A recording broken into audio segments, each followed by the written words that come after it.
Hello, and welcome to your most obedient and humble servant. This is Women's History Podcast, where we feature 18th and early 19th century women's letters that don't get as much attention as we think they should. I'm your host, Katherine Garrett. This episode is part of our season on wit. I had the pleasure of meeting today's guest at a conference for the Association of Documentary Editors. Riley Sutherland is this year's winner of the Sharon Ritenour Stevens Prize in Documentary Editing. Riley gave a really great presentation making use of Revolutionary War widows' pension files. So we're going a little bit different. It's not a letter that we're working with today. It's a pension file, but it's fascinating. Riley is a PhD student at Harvard University with an interest in women's history, archives, memory, and state building. Thank you so much for coming on the podcast, Riley. Thank you so much for having me. I'm really excited to be here. So first of all, let's talk a little bit about these sources. So these are pension files, which you've been using for your research. What are they? Tell me a little more about them. Absolutely. So pension files are surprisingly rich for finding the voices of women who couldn't write their own stories down because they didn't know how to write. There are about 80,000 of them in the National Archives, and each pension file can be anything from a few pages to a few hundred pages. So some of these are really robust. And a pension file was created when a Revolutionary War veteran or a veteran's widow asked the War Department for a pension for their service. So veterans could start claiming pensions in 1818 if they could prove that they were indigent and they needed support. In 1836, Congress started allowing widows, even if they weren't widows of officers, to apply for pensions as well, only if they had been married before their husband's term of service had ended. So there was a limitation on it, and that kept getting more and more expansive as time went on with subsequent acts. So a widow would appear before a local court, a court of common pleas or a court of probate, and she would give her story to a justice. The justice would ask her specific questions like, what is your name? Where are you from? When did your husband enlist? And when did you get married? And she would answer him as a clerk wrote everything down. So the pension file contains that testimony. It's a really neat, almost kind of oral autobiography that these women would create for themselves. Sometimes they also contain other forms of evidence. So the War Department really liked to see documentary proof to back up these women's oral claims. They would ask for marriage certificates, for written discharges for women's veteran husbands. But a lot of times women didn't have those records. One woman I study burned her marriage license because her husband left her after the war. Sometimes marriage licenses or discharge records burned in house fires. And as we'll learn about Phillis here in a little bit, she couldn't present that evidence because her enslavers' grandsons actually burned her husband's discharge papers. Sometimes we see that evidence in pension files as well, but when widows like Phillis didn't have that written evidence, they would go to their neighbors, family members, former officers, and they would bring them to court and ask them to also give oral stories explaining how they knew the widow and backing the widow up, explaining that their memories also correspond to the widow's. So in Phillis's pension file, we can see lots of neighbors testifying to support her as well. So her entire file is 127 pages long and compiled over several years as she just kept gathering more evidence to back up her claim. That's incredible. It's so interesting to me how much of the history of the American Revolution is just them trying not to pay people who fought in the American Revolution. What year did you say it was that women started qualifying for pensions? Officers' widows qualified a little bit earlier, but for rank and file men's widows, it was 1836. So it was quite a ways after the war. Before that point, if a veteran died, so say when Cuff, Phillis's husband, died, she would be able to claim the pension due to him at the time of his death, but nothing after that until 1836. Oh my gosh. I know they did this for like everyone, but it's like we have to make sure that a man who owns land can come in and speak for them, because otherwise we can't trust this person. We've talked a little bit, this is a document from an enslaved woman, and so I'm sure that she had even more pressure to sort of bring people in who could back up her story and be sort of treated with suspicion. And I think that comes through even in the document itself. I was reading your bio as I was getting ready to work on this. You mentioned that you focused on Continental Army women as labor agitators. Can you tell me a little bit about that? Yes, this is something I didn't expect to find, but I initially got into this research as a high school student. We did National History Day in school, which is like a science fair, but for history. And I read Carol Berkin's Revolutionary Mothers, and she talks about women who worked for the Continental Army as laundresses for soldiers, as nurses, and they traveled with the Continental Army. And I became really interested in these women and I wanted to learn more about them, especially how did the war impact them? Because I was imagining if these women were living in camps, they were traveling with the army, certainly that had to have changed the way they saw themselves.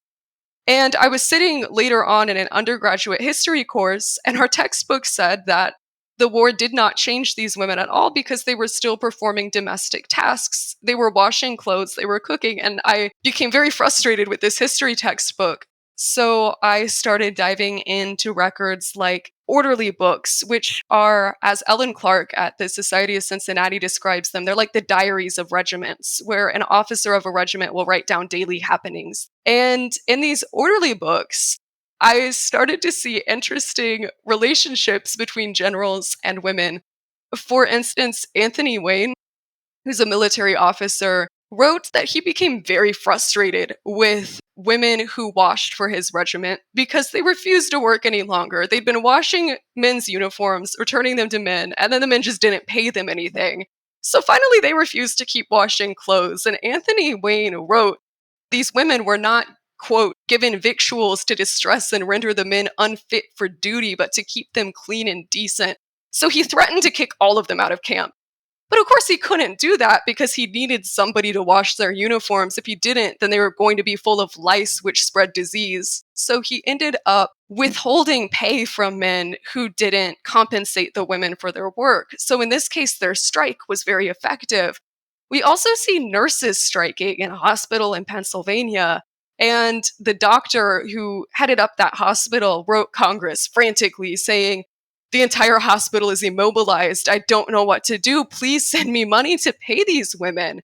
So I became really interested in the way women who didn't know each other before the war, right? They were accompanying their husbands to these regiments, were able to forge relationships with each other and then successfully leverage that collective power over military officers. In some instances, even George Washington. There was a group of army women in New York, and they found out Washington had been given orders to reduce the amount of rations reserved for women accompanying the troops because he was already short on food, and women, especially pregnant women, were consuming a lot of rations. They were figuring, well, women, particularly who are pregnant, are going to eventually need double rations because their children are going to need rations as well. So at one point, Washington ordered his officers remove all pregnant women from the ranks. But at this point, when New York women get word that they might be reduced, the wives of artillerymen, they warned Washington that he was going to face consequences if he reduced their rations, and eventually their husbands threatened to desert if he did it. So he had to defy Congress and say, I cannot possibly reduce their rations. This is sort of the labor agitation or the collective agitation that I was looking at as evidence that women's participation in the war did give them an opportunity to forge networks with each other that they wouldn't have been able to otherwise. And it made them more aware of the essential nature of their work in ways that made them willing to advocate for themselves in this military and political context. That is so fascinating. I'm actually not familiar with that George Washington story, but I love the idea of him being like, no, we're not feeding the pregnant women. Like, what? What, George? But you don't really think about, I mean, you hear about camp followers or whatever, but yeah, that is an essential service. Who's washing these clothes and who are the people doing nursing? And I imagine there was some sex work and all sorts of things. Absolutely. That is just such a fascinating story. And it's something that when you're looking with my work previously was the papers of Martha Washington, that doesn't come up quite so much when you're reading about the fancy officers' wives who are like having parties and dancing in the war tents. So this is just such a cool perspective that you don't hear a lot of. So I think it's just fabulous that you're working with these documents. we've sort of hinted at who we're talking about, but can you introduce me to Phillis, who we're talking about today? Absolutely. So Phyllis is from Guinea. She's from West Africa and is brought to Connecticut and enslaved as a young girl. She's enslaved by people named Charles and Elizabeth Hinkley, so she herself is referred to initially in records as Phillis Hinkley. But she begins courting this man who is also enslaved by the Hinkley's coof. I'm trying to establish whether he was leased or sold, but he became enslaved by a local deacon, Israel Wells. And from there, he was leased to an apothecary. And he was responsible actually for preparing medications for people. So he gained a lot of knowledge as he was working as an apothecary. Phyllis, this whole time, was trying to get permission to marry Cuff, but her enslaver, Elizabeth Hinkley, was denying it. She would not let these two get married. Eventually, the Revolutionary War breaks out, and Cuff decides to enlist in the Continental Army in exchange for his freedom. At this point, he and Phyllis make a pact that they are going to marry each other as soon as possible during or by the end of the war. And Cuff continues to go to the Hinkley's estate in New London, Connecticut to visit Phyllis. On one of those visits, Phyllis became pregnant, and she decided to use that, as well as her husband's service, sort of as leverage to finally convince Elizabeth to let her marry Cuff. They get married, and this is about the time Cuff ends service. They get married in May of 1783. Cuff uses his payment to purchase 3 acres of land nearby in Connecticut, and he and Phyllis live there together and farm that land independently together for about 5 years, which is when Cuff dies of influenza. So Phyllis eventually remarries to another man named Anthony Tatton. He continues to live in that house with Phyllis that Cuff had purchased with her. His Revolutionary War earnings, they continue to farm it until Anthony himself dies. And in 1837, so shortly after this Pension Act is passed, Phyllis decides she wants to apply for Cuff's Revolutionary War pension. She's pretty poor at this point. She's living with the help of her son, also named Anthony, but she wants a way to supplement that assistance. She wants a way to start bringing in additional money and decides she's going to apply for his pension. So in the document we have today, Phyllis is appearing in court on November 3rd, 1837, in one of her first depositions asking for that pension. With that excellent introduction, let's dive into the document. State of Connecticut, County of New London, in Colchester, 3rd November 1837. On this 3rd day of November 1837, personally appeared before the County of Probate Phillis Tatton, a resident of Lebanon in the County of New London and State of Connecticut. Aged about 85 years, not knowing her exact age as she was brought from Guinea when a child, who being first duly sworn according to law, doth on her oath make the following declaration. She was married to Cuff Saunders, alias Cuff Wells, who was commonly called Dr. Cuff, who was a slave of Israel Wells of South Colchester, and that in order to obtain his freedom, enlisted into the Army of the United States in the winter of 1777 as a private soldier for the term of during the war, and was placed in a regiment commanded by Colonel John Durkee and Benjamin Troop, who was a brother to my old mistress, Mrs. Elizabeth Hinkley.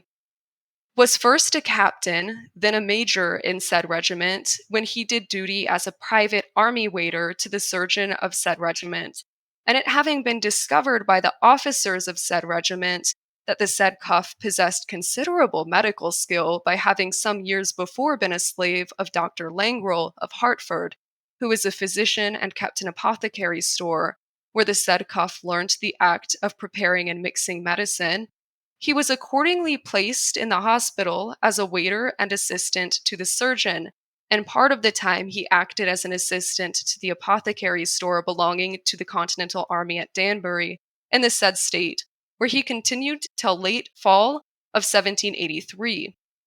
That we had agreed to marry each other before he went into the army, that he returned home in the month of May 1783 on a furlough, dressed in his uniform with red facings and the letters USA on his buttons, at which time she further declares that she was married to the said Cuff Saunders, alias Cuff Wells, who was commonly called Dr. Cuff, in the month of May 1783 at the house of my master Charles Hinkley in Goshen and said Lebanon by the Reverend Timothy Stone, deceased, then minister over the said Society of Goshen, and that the said Cuff soon after returned to the army at said Danbury, where he continued until late in the fall 1783.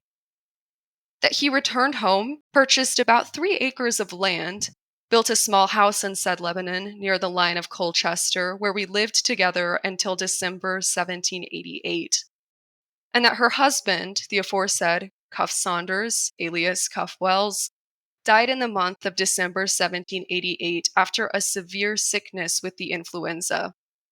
Dr. Coleman died a number of years since, likewise belonged to the Continental Army, and lived a neighbor, attended my said husband as a physician in his late sickness. And she further declares that she has no documentary evidence except the certificate from the state comptroller as to his service as a soldier, and the certificate of the Reverend Mr. Otis and Peleg Thomas, Esquire, of both her marriages, and that she at present knows of no person who can testify as to the said Cuff remaining in service except Dr. John R. Wastrous and Miss Eleanor Hewitt. Signed with her mark, Phillis Tatton. Beautiful. Excellent. Thank you. One of the things that I noticed the first time I was reading this is that it sort of switches to somebody saying she and then I. And I think you sort of explained that at the beginning, that this is somebody writing notes, right, as she's giving testimony. Do you think it's the clerk is sort of sometimes writing exactly what she says and then sometimes trying to sort of translate it? Is that your understanding? That is my understanding. And you make a really important point by noticing that change between the third and first person. We have to face the question, which is difficult: to what extent is Phillis's voice in this document? And it's something I've had a lot of professors and other researchers ask me: how do you know the clerk is really representing her voice in this document? And it's something tough that we have to grapple with, especially because the individuals who are writing these are constantly trying to assess the veracity of her claims. So they're always making judgments of her character. But I think in those moments where we can hear him switch, we lived in a house together, we were married, the clerk was sort of getting interested and really drawn into this testimony and did start recording it as closely as he could to her words in those spots, which is really fascinating. Yeah. To get that close to the actual spoken words of an enslaved woman at this time is so cool, because that's so difficult to get to, particularly since she never learned to read and write. It mentions that she wrote her mark instead of signing it. So that's just so cool. Incredibly cool document. I was so excited when you sent this to me. I just also wanted to ask, so we've talked about Cuff. Do you have any idea what's going on with he's Cuff Saunders, alias Cuff Wells, who is commonly called Dr. Cuff, as his full title is according to this document? Do you know what that is? Yeah, so they just keep repeating all of these names over and over. The Cuff Wells is what he would have been known as when he went into the army. Wells coming from the name of his enslaver, Israel Wells, who was a deacon. And Cuff it comes from the Akan Kofi, meaning born on Friday. So this is pointing back to his experiences, his childhood in Africa, in West Africa, maybe from near where Phillis was from as well. And then we have the Wells as a marker of his enslavement. Right before he marries Phillis in 1783, the men in his regiment report that he starts going by Cuff Saunders instead. He decides to call himself that now that he's free. I've tried to figure out where the Saunders comes from, and I have not been able to piece that together at this point. But his child also ends up taking this name Saunders, as does Phillis. So her file is under Phillis Hinkley Saunders Tatton, the Tatton coming from her other marriage. That's so fascinating. First off, it never put together that the name that white people would write down as Cuffy was probably Kofi, and that just blew my mind a little bit. But it makes it hard to study people when people's names change all the time, but it happens all the time, particularly with enslaved people who are sort of being given their enslavers' names. People are often very eager to change that a lot of times. So that follows. That makes perfect sense. And it was difficult for Phillis because, as you mentioned too, the names were changing all the time. she had to provide documentary evidence of his pay, of his service. And along the whole way, she had to prove that Cuff Wells really was the same person as Cuff Saunders, who was the same person as Dr. Cuff. And that becomes really difficult for her to the point where she actually had to summon former army surgeons and officers to appear in court and testify that he really did go by all of these different names, which is an added complication she faced that a white widow often did not struggle with unless she had married a soldier who was, say, French, in which case she had to explain different naming practices or customs. That is very interesting. And this is like so common, right? Women get married and change their names, then somebody dies and they're remarried, so they get more names. But it seems like that just blows bureaucrats' minds. Like it's impossible that people just act like this is so insane from a modern historian perspective, even just digitally searching for people when you don't know if she'd be classified under Mrs. Cuff Saunders, alias Cuff Wells, who was called Dr. Cuff. Like, how would you find Phillis? This time when you read it, it just sort of struck me where she mentions every once in a while she'll go into a little bit of detail. And so knowing sort of how the scene was going, I imagine one of the people that she's talking to, magistrates, asked her to add some detail, name a name or something.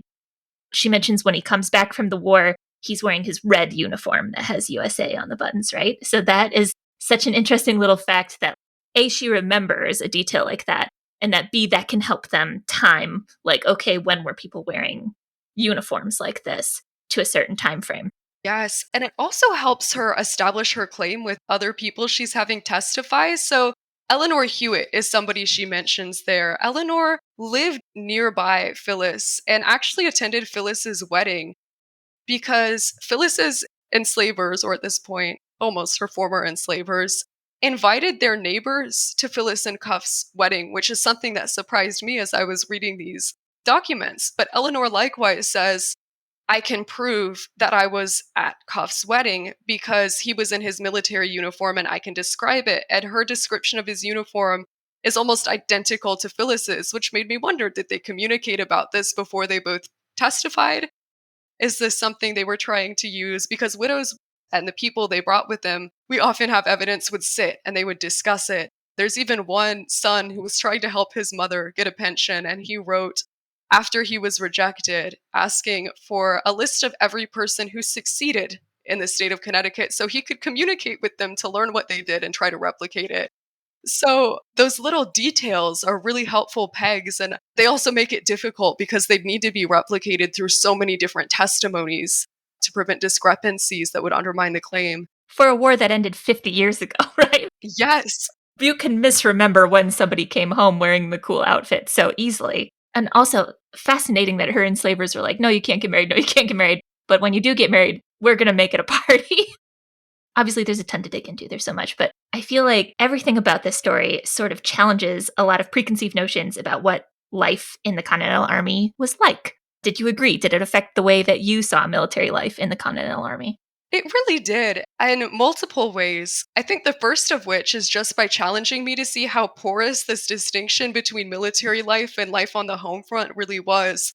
I often myself create this artificial barrier between women who were with quote unquote the army and women who are on the home front. But really, even widows who were not traveling with the army were so connected to it. For example, with Phyllis, she asked a local storekeeper, a clerk, to write to Cuff asking him to come home and marry her. So she's like, let's work out your furlough. Let's figure out when you can, get on leave. They were nearby. She was able to use his military service to secure her own marriage. And so this document really illuminates the ways that even women on the home front were drastically impacted by their connections to the military.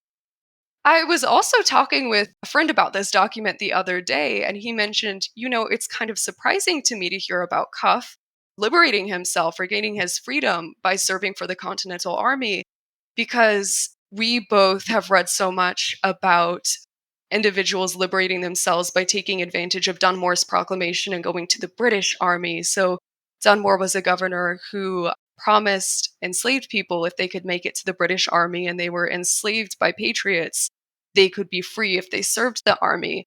We don't have this binary of, well, enslaved people could gain their freedom by going to the British, and that was the way they could gain their freedom. There's evidence of women who liberated themselves from slavery and they ran to the Continental Army to try to meet up with their husbands who were Black soldiers. In this case, we see Cuff deciding to enlist locally with the Continental Army. And so I think it also complicates the way we view loyalties, particularly enslaved people's loyalties during the American Revolution, to see that they were really assessing different options available to them. That struck me as well.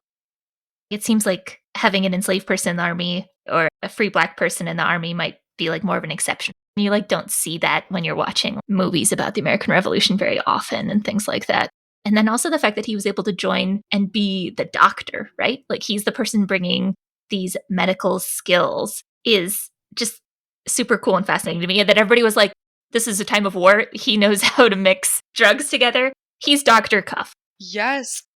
And we see that for women to some extent too. There's a white woman whose pension application I've studied in depth, Sarah Benjamin, and she describes joining the army and she's washing and making bread and she's doing it alongside a Black woman named Letta. So Black women too would be sometimes teaching white women how to do certain tasks as well that were essential for the army. So I think it's really important what you just pointed out, that they're not in subservient roles they might be portrayed in film if Black individuals are portrayed in the military at all in the Continental Army. But in many instances, they're leaders bringing their own knowledge to military lines. So I just wanted to like briefly go on a slight tangent. There's been some discussion about Florida educational standards talking about slavery. And they've mentioned in Florida educational standards that they're going to bring up moments when a slave learned a skill during slavery that they were able to use to their own advantage after slavery. And I could see people very quickly using this as an example of that happening. But I just want to say quickly, the whole point of that argument is just a distraction from actually trying to look into the realities of the history of slavery. It's one of those things where it's like a gotcha. It's like, look, I can find this one guy who learned how to use a skill while he was enslaved at an apothecary. But the main question of slavery is so simple, which is that people should not be treated as property. And the fact that people were able to be competent human beings and turn things to their advantage should not be used as an argument that see slavery isn't so bad. If Cuffy had been able to be a free person and get a medical degree on his own and be able to make money and live as a free person much earlier, wouldn't his life have been so much better instead of having to beg for literally every single thing? And that's the sort of central question about this to me. Absolutely. And we also don't know what medical skills he had before he was enslaved as well. So, what if he's bringing skills to this apothecary that the apothecary wouldn't have had before, similarly to the way he's bringing medical knowledge into the Continental Army camp? And the clerk frames it similarly to the way the Florida education system wants to frame it, as Cuff came to this apothecary and he was bestowed with this knowledge. Interestingly, Phillis and Cuff's son, Prince Saunders, goes on to become a very important figure in his own right and an education minister of Haiti. But he was educated at Dartmouth, and in his obituary, it very conspicuously mentions it's because Phyllis's enslaver's son decided to bestow him with this Dartmouth education. It's the similar framing that overlooks knowledge that people like Cuff would have had and shared with others. And in particular, you mentioned the Black women who maybe had joined as laundresses or nurses and things like that. It's not white women who own slaves don't know how to do these things because they're the people who are having enslaved people do all that for them. So, of course, the work that they're doing is incredibly valuable to the war effort. And to just see hard evidence of that in this document of her talking about this particular situation is just very satisfying to me. Phyllis just seems like a very talented person and convincing person. And it's so cool that her son went to Dartmouth and just continued being exceptional. We've talked a little bit about Phyllis outside of this letter. She mentions towards the end that she has no documentary evidence to back her story up. I've talked in an earlier episode about how hard it was for enslaved people to get documentary evidence for literally anything. In the South, enslaved marriages weren't seen as legal. You couldn't testify in court.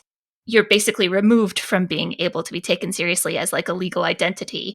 And then because of that, the paper trail that historians and the people who are looking into these pension files would use just don't exist. So it makes it a lot easier to erase somebody. Do you find that coming up a lot in these pension files of women, poor women, women across classes, Black women, enslaved women? Is that something that you notice quite a bit? It is, yes. And I have to admit, I laughed at this line in Phyllis's testimony. I have no documentary evidence except this certificate of my marriage that I asked somebody to create. Because that's more documentary evidence than most widows have. I'm thinking, Phyllis, you have evidence. Don't undermine your evidence. Many widows, yes, they would have a difficult time. So, like Phyllis, they would sort of try to create their own evidence, particularly women who had been enslaved. Some would take Phyllis's approach. So, she knew she was getting ready to submit this claim, and a couple of weeks earlier, in October of 1837, found a way to communicate with local reverends. Maybe she went in person. She also had a local clerk in one of her former enslavers' stores write for her sometimes. And she communicated with a reverend and even with the state comptroller saying, "Can you please send me a written paper that says you were here when I married my husband?" Or in one case, it was the son of the minister. And she asked the comptroller, "Can you send whatever proof you have that my husband was paid for his service?" Other Black widows in particular would ask for written evidence that there was no evidence. So, one in particular who I'm thinking of, she received a piece of paper from the local church and it said, "Well, we did not keep records of Black people's marriages between this years. There is no evidence." So she had created evidence from this silence and used this piece of paper as credible proof, which I also think says a lot about what the War Department believed was credible, that if you made silence into something tangible, signed by a leading man of the community, it could fill a silence that a woman's oral story would not be able to. So it's interesting. Other women would submit things like needlepoint samplers. So women were very creative in overcoming these silences, although it was difficult. And Phyllis had to confront that challenge for over 3 years before she succeeded. That's crazy. You said 3 years of trying to get this pension. Does she get the money? She does, but it was a very fraught process. And she almost did not get all of the money, but she continued to fight for what she believes she deserves. So the situation is this Act of 1836, right, requires that you married before your husband's term of service had expired.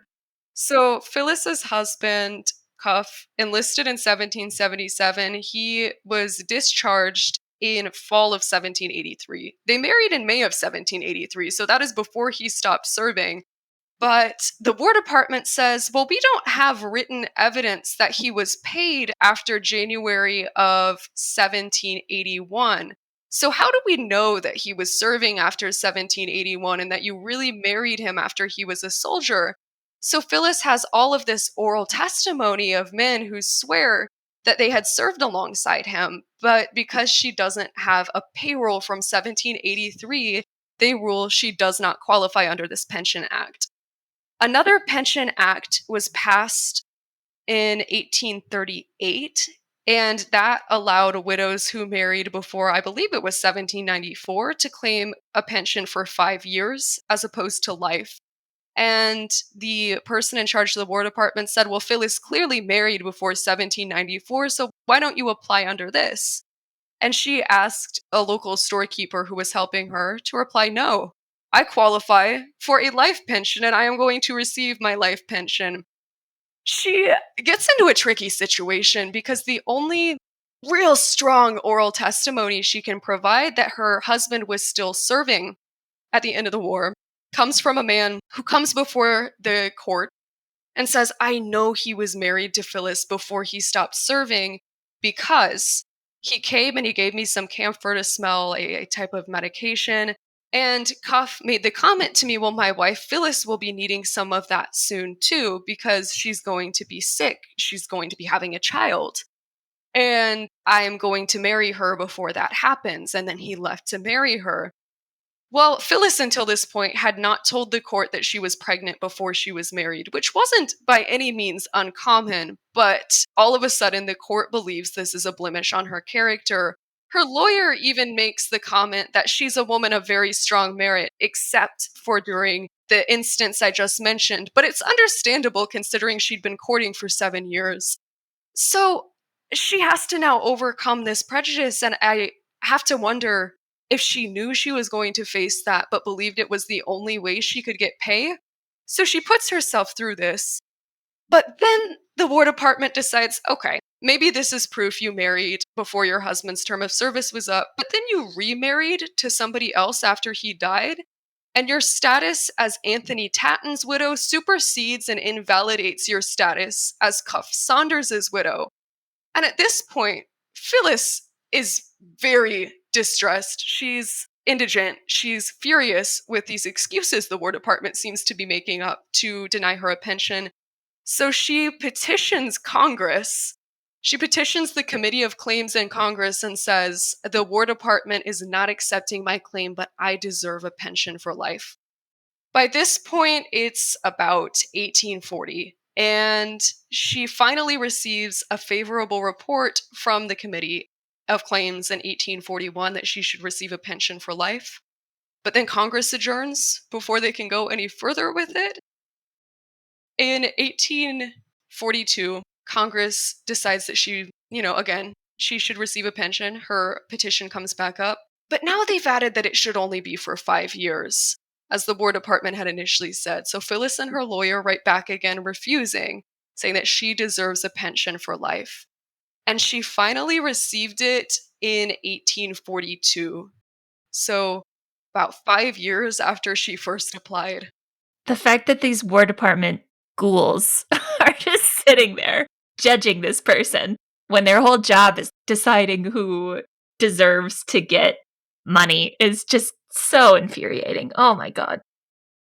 No, I think you're right. That sounds completely reasonable that she might have avoided mentioning the fact that she was pregnant before she got married. But also, the fact that enslaved people legally, that marriage didn't mean anything. The fact that she has to wait for her enslavers to give her permission to get married. All of that, it's just absolutely infuriating. Good on Phyllis for fighting it out, for sticking to her guns and just continuously fighting it. That is so fabulous.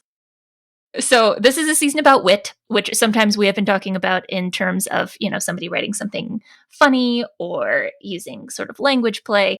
In this case, I think this is somebody who is using their wits to achieve a goal.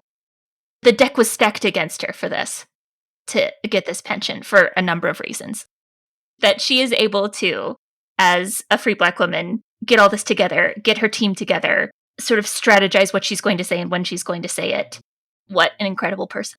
Absolutely. And her ability to turn to all of these different types of evidence. I didn't mention she even submitted her son's obituary in a newspaper, which briefly mentioned, oh, he was the son of Phyllis and Cuff, saying, look, can you accept the newspaper as proof of my marriage? So she was constantly thinking of new ways to try to produce evidence, to find evidence, which is even more exceptional to me when I remember that she didn't know how to read or write.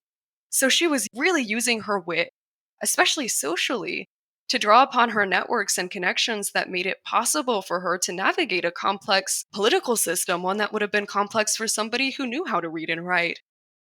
What do you want people to get from this story?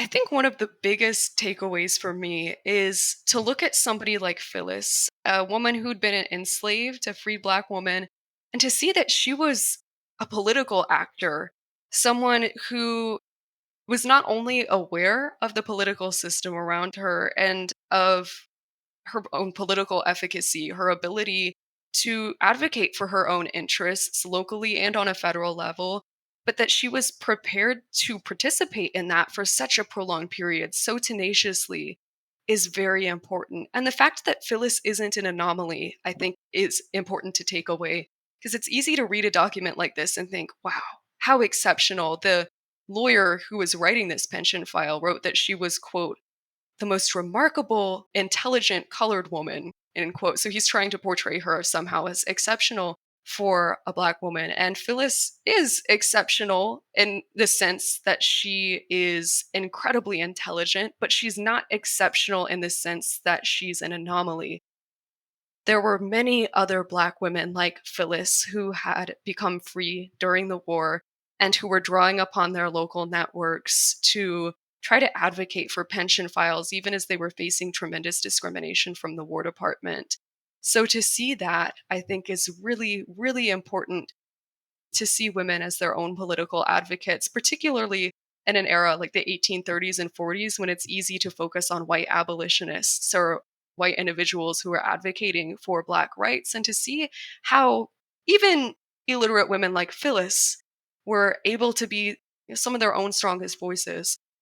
That's such a great point. This is one of the stories that we know, but that doesn't necessarily mean that this was someone who was completely distinct and unique. If anybody who's listening is really interested in these pension files and wants to read more, the National Archives has images of them all online, but they are not transcribed. So there are tens of thousands of files like Phyllis's out there just waiting to be discovered. And anyone can help transcribe them through the National Archives. They have this citizen archivist tool where anyone can go on and read these pictures and transcribe them, which means they're searchable. And you can find more women like Phyllis who are kind of disappeared into these difficult to navigate archives. So if anyone feels inclined to read some files like this on your own, or to maybe try your hand at transcribing and doing some of your own research, I would absolutely recommend looking at that tool on the National Archives' website. That's awesome. That's so important. And as somebody that transcribed a lot of letters as my job for a long time, it's fun. It's worthwhile. It takes a little getting used to. But if you are looking for something, if you are bored on an evening and you're like, maybe I want to read a completely fascinating letter from 200 years ago, there's much worse ways to spend your time. Riley, this is such a fabulous conversation. I cannot wait to see the work that you do with all of this and with your future career. Anywhere you want to point people to?